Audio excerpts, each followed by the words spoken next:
नमस्कार दोस्तों, let's study YouTube channel पर आपका हार्दिक स्वागत है।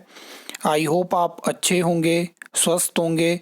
इस वीडियो में हम हिमाचल प्रदेश में पिछले 3 सालों में जो सरकारी भर्तियों के ऊपर राजनीति हुई है उसके बारे में हम डिटेल में बात करेंगे। और पिछले कल कम्युनिटी पोस्ट के माध्यम से मैंने आपको जानकारी दी थी कि एक ऐसी वीडियो आने वाली है जहाँ पे हम बहुत सारी ऐसी चीज़ों के ऊपर बात करने वाले हैं जिनके ऊपर बात करना बहुत ज़रूरी है। वीडियो की स्टार्टिंग में ही आपसे एक रिक्वेस्ट करना चाहता हूं कि इस वीडियो को ज़्यादा से ज़्यादा शेयर ज़रूर करना। तो स्टार्टिंग में मैं आपको बता देता हूं कि मैक्सिमम जो लोग जिन्होंने 4-5 सालों में, अगर पिछले मैं बात करूं, अगर सरकारी नौकरी की तैयारी करी है तो वो जानते हैं कि इस टाइम पे हिमाचल प्रदेश में जो वर्तमान स्थिति है वो कितनी ख़राब है। और उसका रीज़न ये नहीं है कि सरकार के पास बजट नहीं है या सरकारी जो डिपार्टमेंट है वहाँ पे वैकेंसी नहीं है। उसका सबसे बड़ा रीज़न है कि जो वर्तमान सरकार है वो राजनीति कर रही है। इसके बहुत सारे ऐसे एग्जाम्पल मैं आपको दे सकता हूँ, चाहे वो नायब तहसीलदार की भर्ती हो, चाहे वो सब इंस्पेक्टर की भर्ती हो, चाहे वो जेई सिविल की भर्ती हो, चाहे वो जेई इलेक्ट्रिकल की भर्ती हो, चाहे वो फॉरेस्ट गार्ड की भर्ती हो। ये सारी ऐसी भर्तियां, चाहे वो आरएफओ की भर्ती हो, इनके साथ राजनीति हुई है और ये पिछले कई सालों से हमें देखने को नहीं मिली है। अब मेन चीज़ों में अगर हम बात करें तो हिमाचल प्रदेश में आपको पता है कि बहुत सारे डिपार्टमेंट है, बोर्ड है, कॉरपोरेशन है। 70,000 से ज़्यादा यहाँ पे वैकेंसी है। लेकिन उसके बावजूद मैंने आपको एक लास्ट वीडियो में बताया था कि पिछले 3 सालों में जो एक आयोग आपके पास है जहाँ से मैक्सिमम क्लास 3 की वैकेंसी एडवर्टाइज होती है, वो मतलब उसमें जो वैकेंसी निकली है अभी तक उन्होंने जो एग्ज़ाम कंडक्ट करवाया उसमें किसी का हमें रिजल्ट देखने को नहीं मिला। ऐसी स्थिति बन चुकी है कि एग्ज़ाम कंडक्ट हो रहे हैं और आंसर की गलत अपलोड हो जा रही है। कैसी मैनेजमेंट है? कैसे स्टूडेंट आप पे ट्रस्ट कर पाएंगे? एग्ज़ाम आप ऑनलाइन कंडक्ट करवा रहे हो तो आप उतने जल्दी रिजल्ट निकालो। ग्रुप इंस्ट्रक्टर का एग्ज़ाम आपने देखा, अभी तक उसमें रिजल्ट हमें देखने को नहीं मिला है। सेम केस ओटीए का एग्ज़ाम कंडक्ट करवाया गया था दूसरी एजेंसी से, 1 साल के बाद हमें उसका रिजल्ट देखने को मिला। दूसरी चीज़, सरकार का अब जो आउटसोर्स भर्तियों की तरफ रुझान है, मतलब कोर्ट में केस है लेकिन उसके बावजूद मुझे लगता है कि 30-40 हज़ार भर्तियां ये सरकार जो है वो आउटसोर्स कर चुकी है। जो कि अलग अलग, आप चाहे वो योजना वाली बात करो, चाहे वो किसी भी तरह की भर्ती बात करो, वो बैकडोर भर्तियां होती हैं। और इसी चीज़ के लिए हाई कोर्ट में केस है जिसमें सरकार सुप्रीम कोर्ट भी जाती है। अभी वो केस जो है वो सुप्रीम कोर्ट से हाई कोर्ट में आ चुका है। मार्च में उसका अगली हियरिंग होने वाली है और वहाँ पे देखा जाएगा कि क्या चीज़ हमें हाई कोर्ट की जजमेंट में आउटसोर्स भर्तियों के खिलाफ देखने को मिलती है।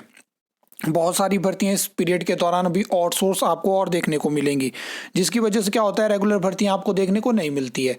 सरकार अल्टरनेट ऑप्शन देखती है। आपने देखा होगा रेवेन्यू डिपार्टमेंट में यहाँ पे नायब तहसीलदार हो गया, पटवारी हो गया, जहाँ पे सरकार को टाइमली सोचना चाहिए था कि हम रिक्रूटमेंट करें, क्योंकि हमारे पास डेटा तो इनके पास होता है कि एक साल में, एक मंथ में कितनी रिटायरमेंट होने वाली है, उस हिसाब से चीज़ें मैनेज कर सकते थे, लेकिन नहीं करा। अब स्थिति खराब हो चुकी है तो टेम्पररी बेसिस पे जो रिटायर्ड एम्प्लॉयज़ हैं उनके रिक्रूटमेंट करने वाले हैं, क्योंकि ये जानते हैं कि पटवारी हमने भर्ती जो हमने एडवर्टाइज करी है वो 2000 इलेक्शन के टाइम को जाके भी ज्वाइनिंग मुझे नहीं लगता कि उसमें हो पाएगी अगर चीज़ें पॉइंट टू पॉइंट होती हैं। तो ये स्थिति है।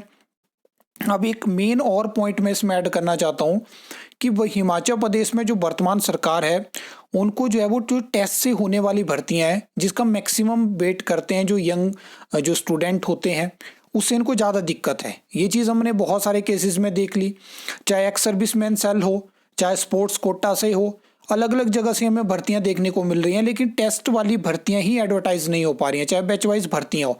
तो मुझे ये समझ नहीं आ रहा है कि क्या दिक्कत है, जबकि सरकार जानती है कि बाहर जो स्टूडेंट है वो जेओआईटी भर्ती का इंतजार कर रहे हैं, वो जेई सिविल का इंतजार कर रहे हैं, वो नायब तहसीलदार का इंतजार कर रहे हैं, वो सब इंस्पेक्टर का इंतजार कर रहे हैं, वो जेई इलेक्ट्रिकल का इंतजार कर रहे हैं, वो फॉरेस्ट गार्ड का इंतजार कर रहे हैं, लेकिन ये जानबूझ के उनको नहीं निकालेंगे। पंचायत सेक्रेटरी का इंतजार हो रहा है। अब राज्य चयन आयोग की जो यहाँ पे इस टाइम पे जो जिस तरह से आयोग काम कर रहा है, थोड़ा आप समझने की कोशिश करिए कि पिछले 2-3 महीने बिल्कुल स्मूथ निकल चुके हैं, जहाँ पे टीजीटी के एग्जाम में ही वो चीज़ें निकाल दी गई। रिजल्ट का भी कोई अता पता नहीं है, ग्रुप इंस्ट्रक्टर का रिजल्ट हमें देखने को नहीं मिला। जहाँ पे बात करी गई कि बार बार एग्जाम कंडक्ट नहीं करवाए जाएंगे, एक बार एडवर्टाइजमेंट आएगी, सिंगल विंडो सिस्टम होगा, आपको वैकेंसी पहले ही पोर्टल पे दिख जाएगी। वैसा कुछ भी हमें देखने को नहीं मिला और वही सेम चीज़ें हैं। अदरवाइज मैं तो ये चीज़ कहना चाहता हूँ कि ट्रांसपेरेंसी पहले जो जिस तरह से HPSSC हमीरपुर काम करा था उससे कम हो चुकी है। ना आपको पता होता है कि कितने स्टूडेंट ने अप्लाई करा है, क्या क्या चीज़ें हैं। तो इन चीज़ों के ऊपर आयोग को काम करना पड़ेगा। और आपने 8 एडवर्टाइजमेंट निकाली राज्य चयन आयोग हमीरपुर ने, इतने सारे पोस्ट कोड के एग्जाम अभी कंडक्ट करवाना बाकी हैं। कब तक नया शेड्यूल आएगा? ये चीज़ों के ऊपर आयोग नहीं सोच रहा है। क्या सरकार उनको अलाउ नहीं कर रही है? क्या चीज़ें हैं? तो ये चीज़ें आपको भी पता होनी चाहिए। पटवारी भर्ती को सेपरेट क्यों निकाला गया? उसको इसलिए निकाला गया कि उसके साथ JOIT आती, उसके साथ पंचायत सेक्रेटरी की भर्ती आती, तो उसमें कम स्टूडेंट जाते। TGT में भी जिन्होंने TGT की प्रेपरेशन करी होगी वो सभी ने पटवारी भर्ती के लिए अप्लाई किया। अदरवाइज कुछ टेक्निकल जो स्टूडेंट होते हैं उन सब ने अप्लाई किया। ऐसे सेम टाइम पे होता था, चाहे 10% 20% नहीं अप्लाई करते, बाकी तो चलो मान लेते हैं कि अप्लाई करते हैं, क्योंकि इस टाइम पे इतनी बुरी स्थिति हो चुकी है कि आउटसोर्स भर्ती के लिए भी एक पोस्ट निकलती है तो 1-2 हज़ार वहाँ पे भी स्टूडेंट पहुँच जाते हैं, जबकि उनको ये पता नहीं होता है कि इसमें पहले से ही डिसाइडेड है कि किसकी सिलेक्शन होनी है। अब HPSSC हमीरपुर को बंद किया बिना प्री प्लानिंग के। आगे इनके पास कोई प्लान नहीं था कि हम कैसे एम्प्लॉयमेंट देंगे, बस एक प्लान बनाया, बंद करेंगे। कितना टाइम लगा उसके बाद आप जानते हैं, नए आयोग को गठन उसमें हुआ, उसके बाद भी वो कितने टाइम में वर्किंग में आया, आज भी क्या स्थिति आप जानते हैं। तो ये इस सब का जो मतलब इफेक्ट हुआ वो इनको नहीं हुआ। वो मेन चीज़ हुई जो हिमाचल प्रदेश में युवा वर्ग है। बहुत सारे लोगों ने अपनी तैयारी, जो अपनी पीक में थे 2022-23 में, उन्होंने अपनी तैयारी छोड़ दी है, क्योंकि सभी तो पटवारी नहीं लग सकते हैं, सभी TGT नहीं लग सकते हैं। कुछ और वैकेंसी का भी वेट कर रहे थे। 2022 में उन्होंने फॉर्म भरे थे, 4 पोस्ट कोड के लिए अप्लाई किया था, लेकिन वो ये चीज़ें नहीं सोचेंगे। HPU की भर्ती रोकी गई, उसके बारे में ये नहीं सोचेंगे। ड्राइवर की भर्ती रोक दी गई, कैसे SPU JOIT का रिजल्ट आया वो भी आप जानते हैं। जॉब ट्रेनिंग पॉलिसी लेके आ गए।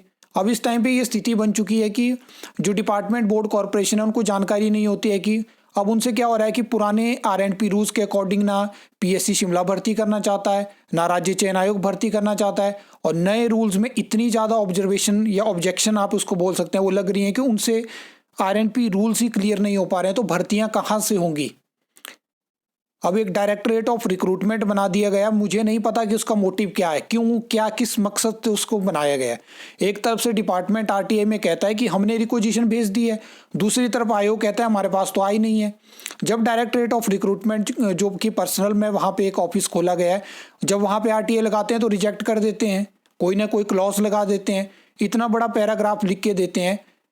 अगर आप जानकारी नहीं देना चाहते हैं तो आपने डायरेक्टरेट ऑफ रिक्रूटमेंट को क्यों बनाया? आपने इसलिए बनाया कि हम रिक्वेजिशन को कुछ और डिले कर सकें, अपने 5 साल निकाल सकें, जस्ट इतना मकसद है।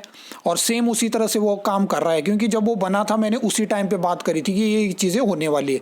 आज आप देख लीजिए, मेरी RTI रिजेक्ट होती है, अभी बहुत सारे स्टूडेंट की RTI वहाँ पे रिजेक्ट हो रही हैं, कोई जानकारी हमें नहीं दी जा रही है। इसी ट्रांसपेरेंसी की अगर मुख्यमंत्री बात करें तो ऐसी ट्रांसपेरेंसी हमें नहीं चाहिए। तो ये कुछ ऐसी चीज़ें थी जिनके ऊपर मैं बात करना चाहता था, ताकि आपको ये जानकारी पहुंच पाए। उसके अलावा आपके भी कुछ ऐसे आपके पास ऐसी कोई न्यूज़ है या आपके कुछ ऐसे थॉट हैं जो आप बाकी लोगों तक शेयर करना चाहते हो, तो कमेंट सेक्शन खुला है, वहाँ पे ज़रूर लिखिए, और ताकि सब तक आपकी बातें पहुँचे। क्योंकि बहुत सारे स्टूडेंट, सभी मैक्सिमम, और मैं खुद जो होता है कमेंट रीड करते हैं, सभी को मैं रिप्लाई करने की इस वीडियो में जो भी कमेंट करेगा उसको कोशिश करूंगा, और शेयर भी करूंगा। जो अच्छे अच्छे कमेंट होंगे, चाहे वो कम्युनिटी पोस्ट में हो, चाहे वो अलग अलग ग्रुप्स में हो, तो ज़रूर आप कमेंट करना और पूरी जानकारी देना किस तरह से आपने सफ़र करा है, क्या क्या दिक्कतें आपको देखने को मिली हैं और इस टाइम पर क्या क्या दिक्कतें हो रही हैं। आई होप आपको ये वीडियो अच्छी लगी होगी, इन्फॉर्मेटिव लगी होगी। तो वीडियो को लाइक, कमेंट, शेयर कर सकते हो, चैनल को सब्सक्राइब कर सकते हो फॉर द न्यू अपडेट्स के लिए।